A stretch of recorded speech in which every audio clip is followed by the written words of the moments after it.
Low pressure area sa silangan ng Eastern Visayas naging Tropical Depression Wilma na ngayong Huwebes. Ayon sa Pag-asa, nakataas ang signal number 1 sa Northern Samar, Eastern Samar, Samar, Biliran, Leyte, Southern Leyte, Surigao del Norte at Dinagat Islands. May lakas ng hangin na hanggang 45 km per hour sa gitna at pabalik-balik na bugso na hanggang 55 km per hour ang bagyong Wilma na patungong west-southwest sa bilis na 20 km per hour.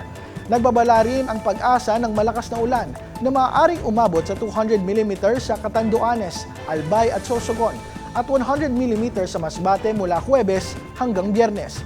Patuloy ang paggalaw ni Wilma patungong Kanluran, tatawirin ang Visayas hanggang Lunes. Maaring bahagyang lumakas ang bagyong Wilma, ngunit mananatiling tropical depression. Dahil sa lagay ng panahon, ilang bayan sa Northern Samar tulad ng San Roque, Capul at Palapag ay nagsuspende ng klase at operasyon ng gobyerno. Ipinagbabawal ang pangingisda hanggang sa pagbuti ng kondisyon ng panahon. Pinayuhan ng mga komunidad sa tabing ilog na maghanda sa posibleng pagbaha.